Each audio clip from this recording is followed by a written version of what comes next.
Halo friend, Mpok Ebi balik again. Gimana pada kangen kagak sama Mpok Ebi yang suaranya lembut banget deh. Udah kayak adonan tepung. Dengerin lagi ya cerita-cerita dari Mpok Ebi. Dadah. Muah. Hai friend, bagaimana kabar kalian? Semoga pada baik-baik dan sehat selalu ya. Kali ini gue pengen bikin lalu cerita film yang judulnya OKB alias Orang Kaya Baru. Ini cerita seru banget deh. Kayaknya cerita ini impian semua orang. Pengen kaya tapi kagak pakai kerja. Buset, enak banget dah hidup kayak gitu ya. Nah, kagak perlu lama-lama, langsung aja deh gue ceritain. Nah, film ini dibuka dengan memperlihatkan seorang cewek namanya Tika. Cakep banget dah, bening. Itu mukanya ya, mulus banget kayak jalan tol bebas hambatan. Ibarat kata orang nih, laler nempel di mukanya bakalan nyerosok saking licinnya tuh muka. Nah, singkat cerita, si Tika nih anak kuliahan. Tiap hari pulang pergi naik angkot alias angkutan umum. Lu pada tahu kan, angkutan umum dalamnya rame banget, pada dempet-dempetan, udah kayak cendol diaduk-aduk di baskom. Ya, tapi ini adalah hidup ya, kagak punya pilihan lain. Apa mau dikata, si Tika kan kagak gablok mobil. Nah, pengennya dia mah ya duduk-duduk cantik, pergi kuliah di antara sama sopir. Tapi ini adalah hidup sis. Lah, jalanin aja dan syukurin. Lanjut dah, gua ngomong jadi ngalor ngidul gini. Nah, sekarang kita kupas nih ya tentang keluarganya. Dua-duanya namanya Hikmat, emaknya namanya Risa. Nah, Tika nih punya abang cowok, namanya si Duta. Duta ini punya cita-cita, pengen banget jadi sutradara terkenal dan bisa nyewa gedung teater buat pementasan film yang dibuat sama dia sendiri. Gue doain dah, semoga terkabul cita-cita lu ya. Ntar kalau udah sukses, ajak-ajak gue ya main film.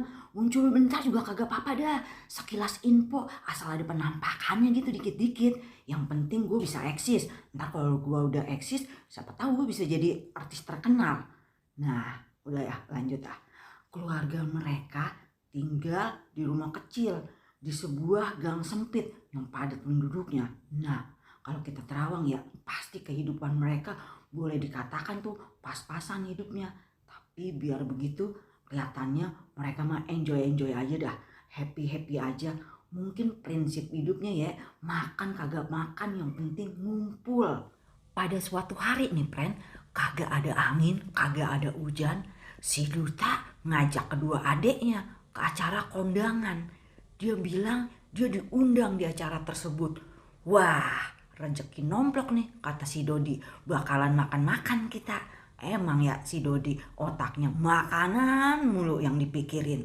Nah, di tempat kondangan si Tika nih ya jelalatan matanya. Dia melihat cowok manis, asem-asem manis gitu. Namanya si Bayu. Dia katanya kerjanya serabutan buat bayar kuliahnya sendiri gitu. Friend, gue kasih sedikit bocoran cerita yang memalukan ya friend. Nah, pada saat si Tika sama si Duta sama si Dodi lagi ngacak-ngacak makanan, tiba-tiba mereka ketemu sama pasangan yang nikah. Ternyata si pasangan kagak kenal sama Duta.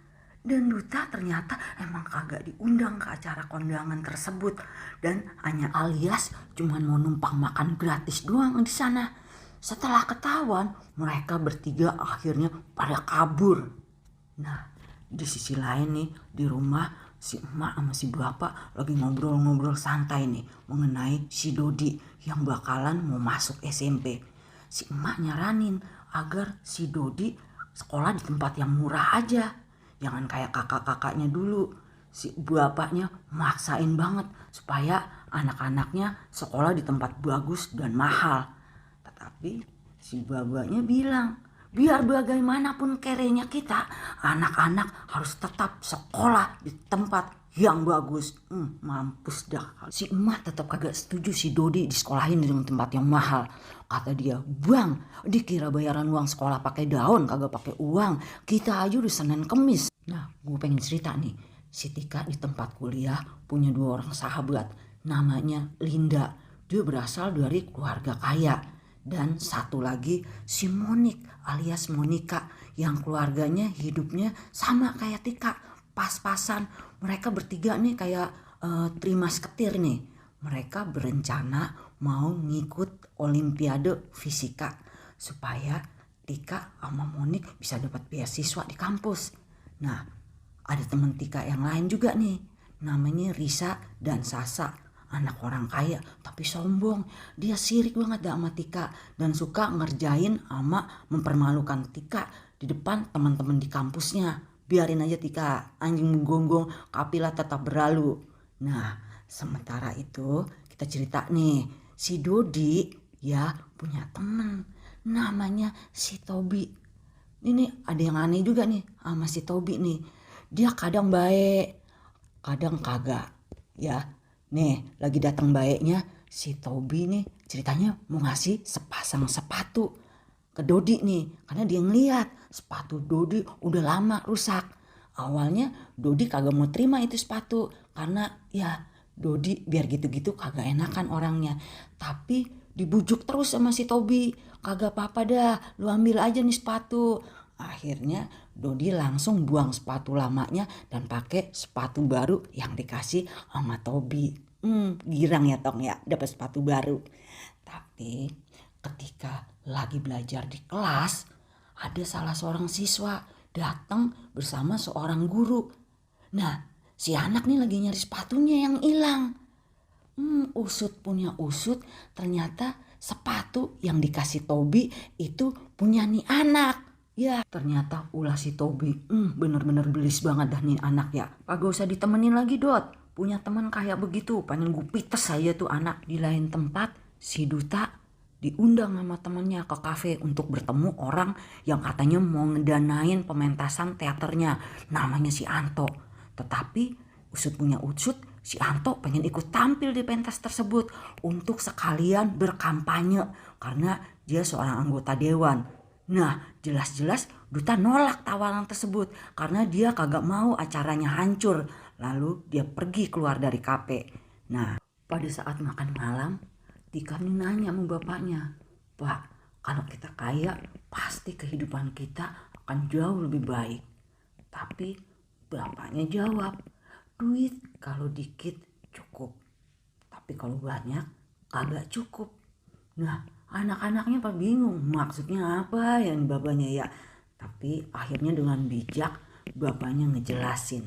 Nah, pada ngerti beneran apa kagak gua kagak tahu dah. Nah, setelah makan malam si Baba duduk di teras sambil tidur-tidur ayam.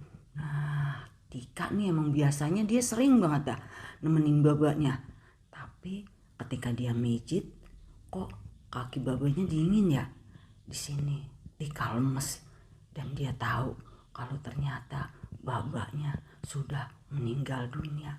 Di penguburan bapaknya mereka berempat terlihat sangat sedih dan terpukul karena sama sekali kagak nyangka bapaknya bakalan pergi secepat itu.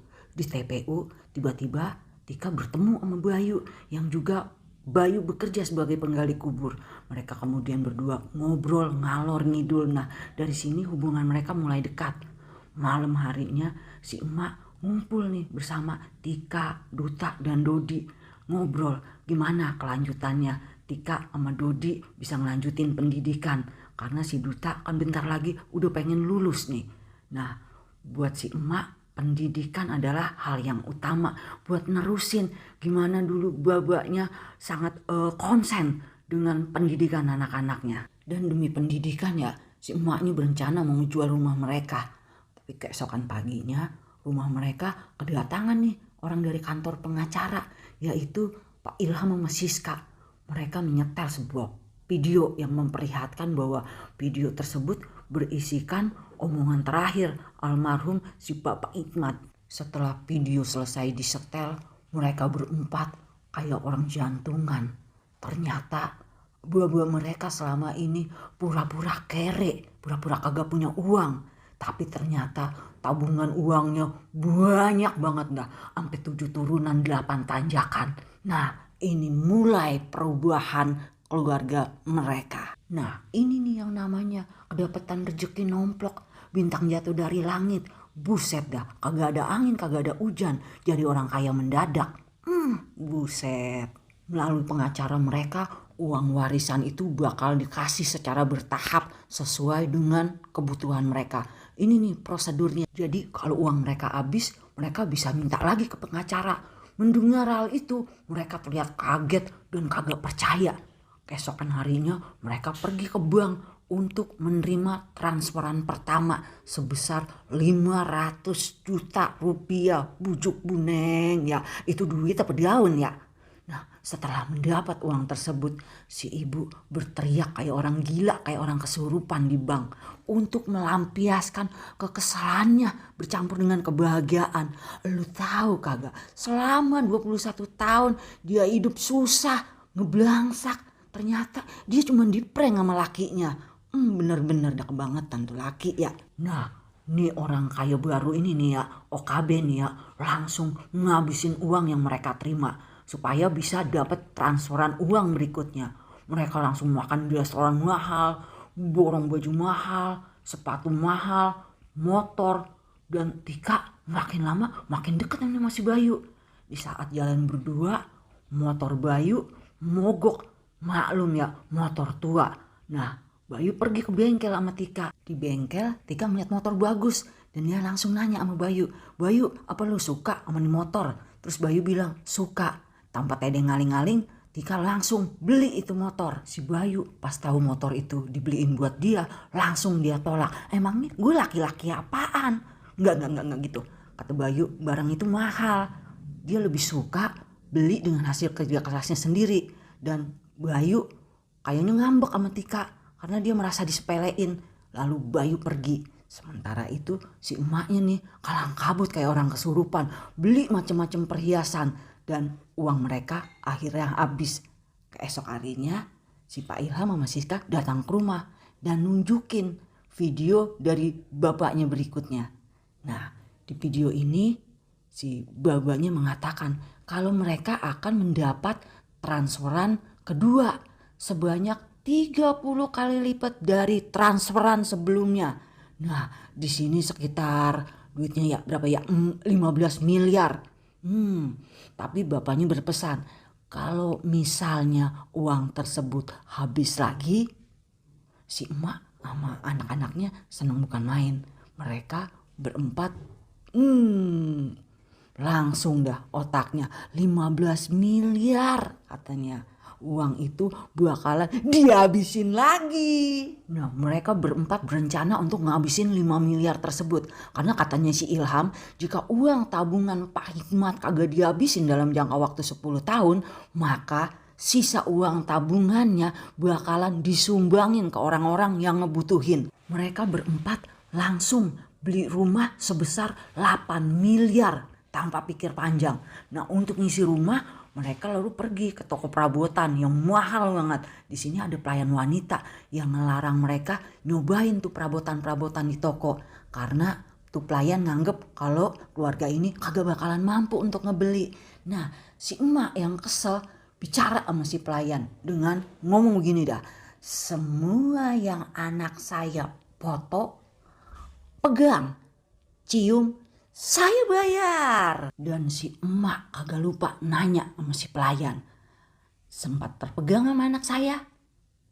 Beli. Nah, si emak juga bayar satpam toko untuk bekerja sama dia 2 kali lipat dari gaji yang dia terima di toko itu. Bener-bener dah si emak balas dendam. Setelah beberapa lama ya, Tika datengin kafe tempat Bayu bekerja dan dia minta maaf. Lalu mereka berduaan lagi. Baikan nih. Di sisi lain, Duta berhasil nih. Dia ngedanain pementasan teaternya yang dari dulu emang dipengen banget dah. Dia impi-impiin. Nah, uang kembali habis dan mereka ditransfer lagi sebanyak 15 miliar. Mereka langsung belanja lagi dan beli 3 buah mobil Mini Cooper secara tunai. Bener-bener daya. Tapi sayangnya mereka kagak bisa nyetir mobil sendiri. Jadi sampai nyewa 3 orang supir. 1 orang 1 mobil. Bujuk dah ya. Setelah beberapa lama nih kehidupan mereka mulai nih berubah. Dodi udah kagak dibully lagi sama temen-temennya. Tika langsung dideketin sama Risa sama Sasa.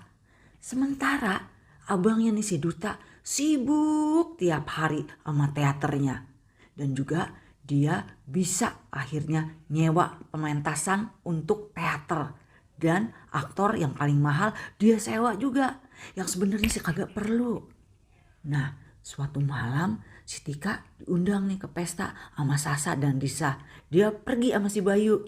Nah, Tika makin lama makin ngejauh nih dari si Monik sama si Linda. Dan dia akhirnya jadi malas belajar. Nah, emaknya beda lagi nih modelnya.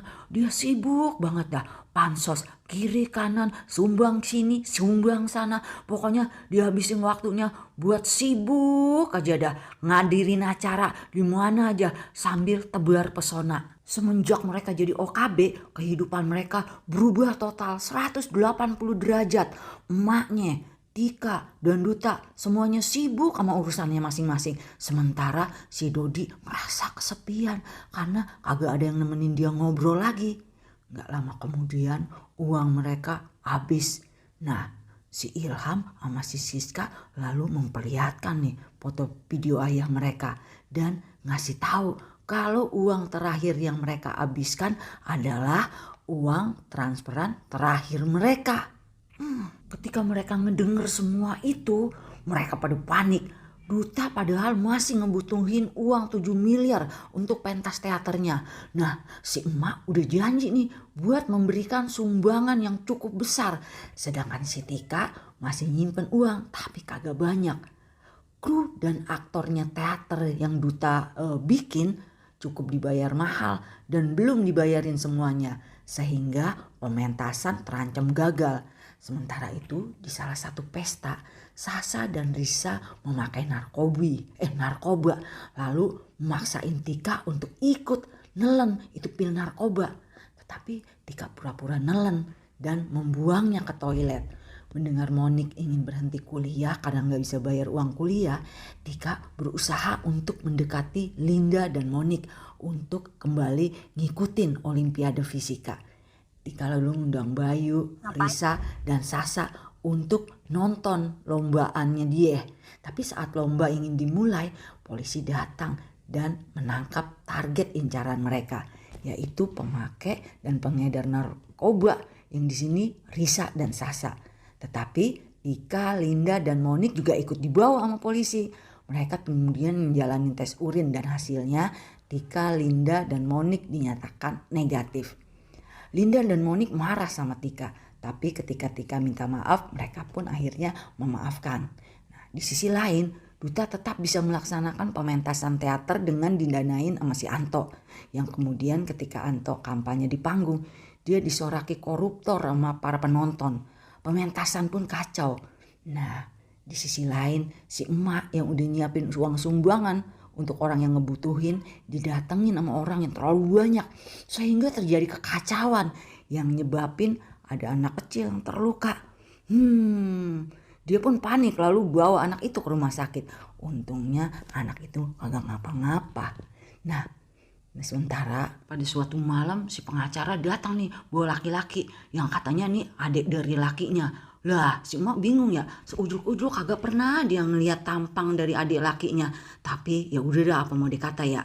Yang bikin emaknya pusing 7 keliling katanya adik lakinya dapat juga ini semua warisan. Buset dah. Dan kalau di total-total semua warisan yang ada saat ini habis dah tuh. Dikasihin ke adik bapaknya dah. Dan kayak barteran. Jadi rumah lamanya ditinggalin lagi sama mereka. Udah balik lagi deh ke asal ya. Akhirnya pas udah kembali ke rumah lama, mereka satu keluarga menyesali apa yang telah mereka lakukan selama ini. Bahwa kekayaan tidak bisa membeli kebahagiaan. Di ending acara, akhirnya semua mulai terbuka. Ternyata bapaknya hanya ngeprank bahwa itu adiknya bukan adiknya dia, tapi sahabatnya. Dia cuma pengen nguji gimana kalau bininya sama anak-anaknya dikasih uang yang berlimpah ruah. Ternyata mereka kagak bisa menggunakan warisan dengan sebaik-baiknya. Tapi akhirnya bapaknya berkata bahwa kalian semua harus tenang karena uang babak di bank masih banyak dan silakan gunain uang itu dengan bijak. Akhirnya film ini selesai dan mudah-mudahan kita bisa mengambil hikmah dari semua yang ada di film ini. Selesai dan goodbye.